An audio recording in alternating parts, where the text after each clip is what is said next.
Day and night and day, the living creatures give their praise.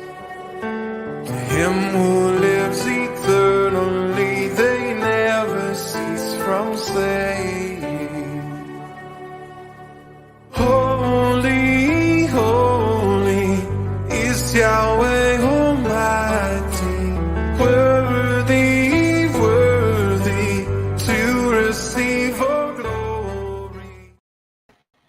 Hello, welcome to this special edition of Walking in the Word. I'm currently doing a series to honor this time of the year, celebrating the fall feast, looking at Yom Kippur coming, and looking at Yahuah, the name that we've been given, Yahuah Tseva'oth, as the only one who's worthy to judge our Redeemer, our soon and coming King, and looking at what we can learn from this name, Yahuah Tseva'oth, the captain of the host of army angels. So today I wanted to take a moment and share something out of Psalm 46 and 48. And what we see as the common theme in this is that in the day of trouble, it's Yahuah Tseva'oth who is our refuge. So let me go ahead and share my screen here. We're starting here with Psalm 48. Let me see if I can make that a little bit bigger for us so that I can read it. All right. So it says in Psalm 46, and I'm reading this out of the Sefer edition, free on eSword. It says, Elohim is our refuge and strength, a very present help in trouble. Right there. I mean, I can stop right there, right? The fact that he is with us, the fact that we never have to walk through whatever we're going through all by ourselves. He's with us. He's a very present help in time of trouble. He is not far. He is not removed. He is not unaffected by our troubles and our heartbreak and the different things that we have to figure out how to navigate and manage. He's right there, willing to speak to us through his still small voice. He's in the quiet place, right? He's in the place of where our heart is safely trusting in him. All right, let's go ahead and read this psalm together. Elohim is our refuge and strength, a very present help in trouble. Therefore will not we fear, though the earth be removed, and though the mountains be carried into the midst of the sea. I mean, we've seen some amazing disasters lately. I'm making this video on October the 1st. And just a couple of days ago, we saw the devastation of Hurricane Ian and what happened in Florida. And it looks like just a bomb went off. And so we're just living in that time of cataclysmic events. But we don't have to fear because he is with us. It says, therefore will not we fear, though the earth be removed and though the mountains be carried into the midst of the sea. Though the waters thereof roar and be troubled, though the mountains shake with the swelling thereof, Selah. You know, is that mountainous volcanoes that are swelling up with the magma within. You know, there's some amazing things that are taking place, and we can stop and think about that. We don't have to be afraid of any of these things. It says, there is a river, the streams whereof shall make glad the city of Elohim, the holy place of the tabernacles of Elohim. You know, I can't wait to see his city. The cities that we have now that are made by man, these are not places of refuge. These are not places of safety, right? They're becoming more dangerous by the day. However, there is a city that we will be so glad to see. Psalm 46:5, Elohim is in the midst of her. He's in the midst of that city, right? She shall not be moved. Elohim shall help her, and that right early. You know, it tells us in the word that we're the living stones that make up that city. It's people, it's his people.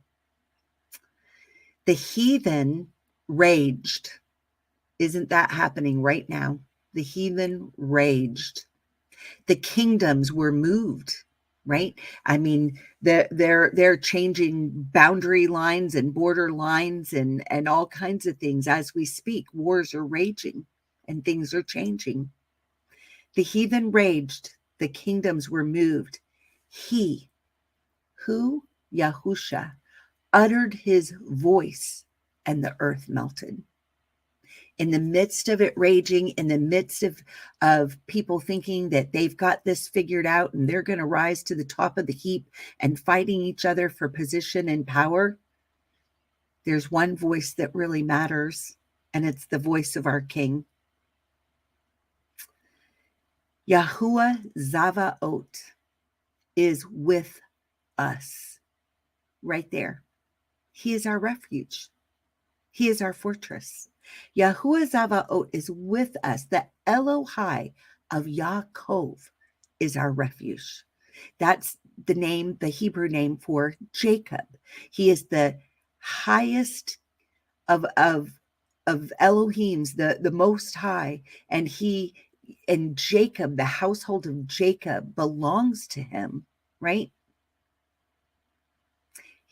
He is the Elohai of Yaakov and is our refuge. Selah. Come, behold the works of Yahuah, what desolations he's made in the earth. He makes wars to cease unto the end of the earth. He breaks the bow and cuts the spear in sunder. He burns the chariot in the fire. Be still and know that I am Elohim. I will be exalted among the heathen. I will be exalted in the earth. Yahuah Tseva'oth is with us. The Elohai of Yaakov is our refuge. Selah. You know, I've always loved that verse out of Psalm 46:10 that says, be still and know that I am Elohim. You know, I remember praying early in my walk with him, you know, that, I don't know that you've ever said anything harder out of your word than to just be still before you. And it's something that I've never known how to do, was just be still. I had a bad habit of thinking I could bulldoze my way through anything. But, you know, Yah takes those burdens from my shoulders. I don't have to live that way anymore. I don't have to bulldoze my way through everything, because he's my refuge and he's got my back and he's taking care of me and he's watching out for me and he's making sure things work out the way that he wants them to. Okay, so I did want to share one other scripture here. Let me bring that one up for you. And that would be Psalm 48. Another wonderful one. Great is Yahuah and greatly to be praised in the city of our Elohim, even upon his holy mountain, Mount Zion, lying northward, is beautiful in elevation. It is the joy of the whole earth and the city of the great King. Wow, amazing right there. I can't wait to see that city. In Psalm 48:3, Elohim is known in her palaces for a refuge. For lo, the kings were assembled. They passed by together. They saw it, and so they marveled. They were troubled and hasted away. Fear took hold upon them, and pain as of a woman in travail. You break the ships of Tarshish with an east wind. You know, this is a really interesting part here. These kings that are assembled, you know, if you think about it, we had King Bashan, we had King Og. These were Nephilim kings that we know about from the Tanakh, right? And from the Torah. And we know that Nephilim set themselves up, you know, or giants, or, you know, Rephaim, however you want to describe it. They were set up as kings on the earth, you know, even though they were only part human. And now here we are at the end, and I do believe the same thing is taking place. If you want to understand what's happening at the very end of days, go back and read what happened in the beginning. This is a principle of scripture and prophecy, because there is more prophecy contained in the book of Genesis than there is in the entire rest of the Bible put together. It is prophetic, right? And this is how we understand what is happening at the end. So when you look at this, the kings were assembled. We can understand this is what's happening. There's a confederation and a covenant with death that has been enacted already. And we're living through that time. And they've come together and they've made a covenant with death. You can see it being enacted now. And they think this is how they are going to get one up on Yah and one up on Yah's people, right? But here's what's really going to happen. They were assembled. They passed by together. They saw it. They marveled. They were troubled and hasted away, right? They could see things were not about to go well for them. Fear took hold upon them, and pain as in a woman of travail. They went into literal like labor pains in their bodies, of seeing their destiny that was soon coming. You break the ships of Tarshish with an east wind. That east wind is like a contrary wind. Think about, this is what blew in the quail that caused a plague when the people were not content with what Yah had provided in the way of manna and began to whine and complain against Yah. And he brought them quail till it was coming out of their noses, and with it came a plague. And this was brought with an east wind. This is a contrary wind, to what Yah's plan is. This is a punishing type wind. And this is what we see. And this east wind comes in and it breaks the ships of Tarshish. So what would this be? It's like it destroys businesses. Some of the natural disasters want to, and I see a lot of people blaming this, oh, man's doing this, HAARP's doing that, this is doing this, whatever, geoengineering and all this stuff. Maybe not. But you know what? Let's give Yah some credit for him bringing an east wind and a contrary wind. Never forget, no matter what man is up to or what man devises, nothing happens without the permission of Yahuah. Nothing. Okay? He uses everything to his benefit. Everything. Even the evil plans that people come up with. Okay? I'm in 48:8. As we've heard, so have we seen in the city of Yahuah Tseva'oth, in the city of our Elohim. Elohim will establish it forever. Selah. We've thought of your loving kindness, O Elohim, in the midst of your temple, according to your name, O Elohim. So is your praise unto the ends of the earth. Your right hand is full of righteousness. Let Mount Zion rejoice. That's a beautiful thing. Let Mount Zion rejoice. That's us, okay? That's us. That's where we're going. Let Mount Zion rejoice. Let the daughters of Yahudah be glad because of your judgments.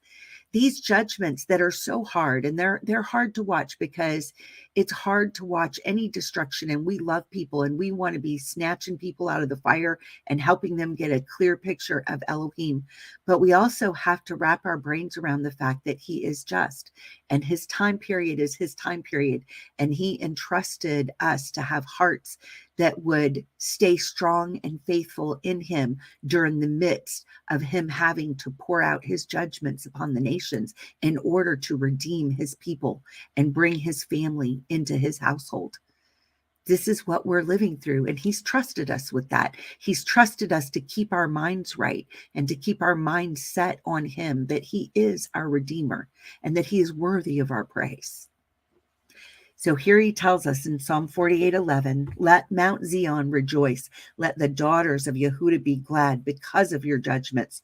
Walk about Zion and go round about her. Count the towers thereof. Mark ye well her bulwarks. bulwarks. Can't say that word. Consider her palaces, that ye may tell it to the generation following. For this Elohim is our Elohim forever and ever. He will be our guide even unto death, right? He'll never leave us. He'll never forsake us. We have a wonderful inheritance in him. He loves us with an everlasting love, and he is our refuge in time of trouble. All right. Well, I hope you guys are enjoying this series. I'm enjoying bringing it to you. And I know we've got some other great things coming up soon here from Lee Carruthers and James Carruthers and from my husband, Robert. And I'm looking forward to see kind of their short fall feast presentations myself. All right. Blessings and shalom. Day and night and day, the living creatures give their praise. To him who lives eternally, they never cease from saying, Holy, holy is Yahweh.